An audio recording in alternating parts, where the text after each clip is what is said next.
Alors moi je suis directeur des manifestations, c'est-à-dire que je suis le directeur de la foire de Marseille et puis je suis le directeur délégué aussi du salon nautique qui est organisé par MEPM et dont nous avons une délégation de service public pendant 3 ans. Pendant ce titre je suis aussi le directeur du salon nautique et aussi on a créé il y a quelques années un salon piscine et jardin dont je suis aussi le directeur, mais bon, c'est un salon, c'est pas un grand salon, mais c'est pas un petit salon non plus parce que c'est le premier salon en région en France, hormis Paris. Voilà.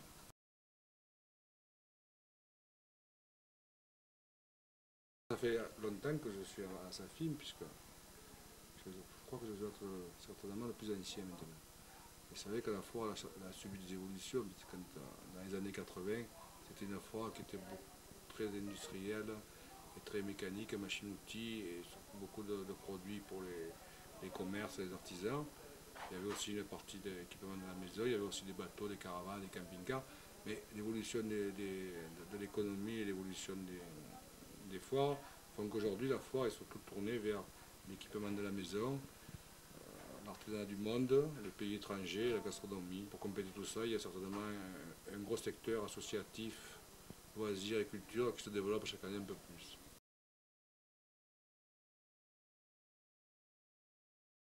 Deux anecdotes à vous raconter sur la foire, certainement il y en aura d'autres, certainement beaucoup plus que ça, mais il y a des anecdotes importante parce que une qui a été difficile pour nous, c'est en 2001 ou 2002, je ne me souviens pas très bien, le mardi précédant l'ouverture de la foire, c'est-à-dire à 2 ou 3 jours de l'ouverture de la foire, il y a eu un gros orage à Marseille. On appelle ça les orages centenaires. Et le mardi soir, entre 5h de l'après-midi et 20h, il a dû tomber à peu près 1 mètre d'eau et le parche-à-eau était à moitié sous les eaux. C'est-à-dire qu'il y avait des endroits du parche-à-eau, il y avait 1 mètre, 1,50 m d'eau. Et notre directeur général de l'époque était complètement accablé à minuit. Il me dit: Richard, comment on va faire? Tout ça, c'est pas possible. Les exposants vont arriver, il y a de l'eau de partout, il y a de la boue de partout. Alors, il va falloir tout nettoyer. Tout. J'ai dit: écoutez, on va d'abord aller se coucher, puis demain matin il fera jour. Et effectivement, le matin, quand on est arrivé, déjà il faisait soleil.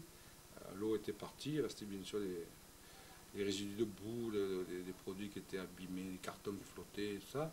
On s'est mis là, on a travaillé pendant 3 jours, jour et nuit, les entreprises de nettoyage, le personnel à sa firme, et finalement la foire a ouvert le vendredi, et je crois que c'était qu'un mauvais souvenir. Mais tout s'est bien passé quand même, donc c'est vraiment une période qui nous a marqué. C'était aussi chaque année, on fait toujours une prière pour que le temps soit assez suffisamment beau pour que la foire se passe de bonne façon. Voilà, d'autres anecdotes comme ça, il y en a d'autres. Moi je me souviens une année, on était dans le hall 3 qui accueille l'équipement ménager, les cuisines et les sanitaires. Bon, vous savez, on avait été trompé de traçage sur un stand. Un exposant s'était installé à un emplacement.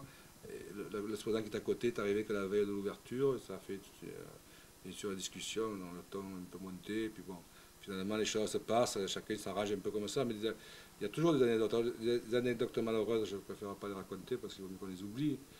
Mais bon, il y a toujours des choses, des oublis de dernière minute, des gens qui ont mal compris, qui arrivent, qui disent: mon instant, mais c'était pas comme ça que je voulais pas cet emplacement, parce que souvent, comme on travaille par correspondance, les gens arrivent, les exposants, ils s'aperçoivent de la réalité des installations quand ils sont sur place.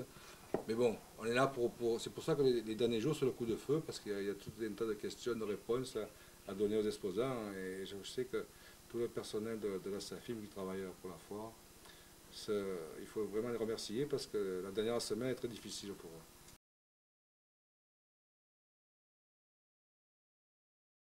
Il y a 2 ans, j'avais fait venir les artistes qui, je crois, sur M6, c'est la Nouvelle Star, c'est ça? Et dans le lot, il y avait Ramon, qui a été des chouchous des jeunes femmes il y a 1 an ou 2.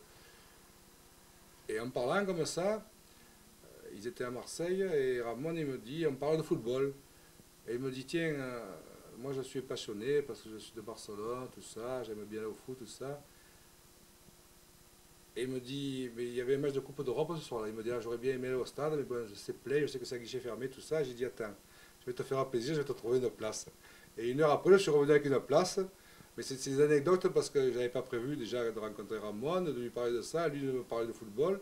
Et au bout de 20 minutes, il était très heureux parce qu'en même temps qu'il m'avait rencontré et qu'on avait fait connaissance, j'avais pu offrir une place pour le match de foot. C'est des anecdotes, bon, mais c'est quand même des trucs qui arrivent que dans les manifestations. Il y a plus longtemps, hein, les Marseillais s'en souviendront.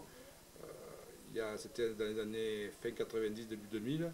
À Marseille, il était venu Fabrizio Ravanelli, qui avait été transféré à l'époque, je crois, de la Juventus de Turin à Marseille. Et le jour où il est arrivé à Marseille, de l'aéroport, il est venu directement à la foire. Et le premier Marseillais qu'il a rencontré, c'était moi, parce que c'est moi qui l'ai accueilli pour lui faire visiter la foire. Et après, il avait été reçu sur le podium de France Bleu. Et une année aussi, ça devait être en 2004 ou 2005, c'est même vieux ça. On avait eu comme invité d'honneur surprise un guest star, Victoria Avril.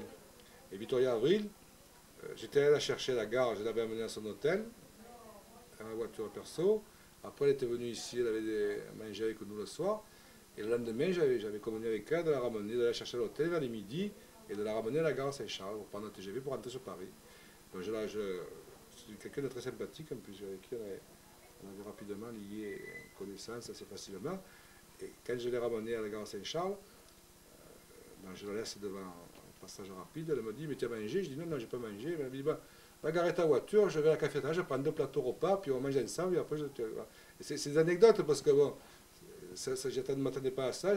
J'ai mangé avec Victoria Avril à la cafétéria de la gare Saint-Charles, comme ça, quoi, ça n'y avoir prévu. Les gens venaient nous voir pour demander d'autographes, et après elle a repris son train pour Paris, depuis je ne l'ai plus vu.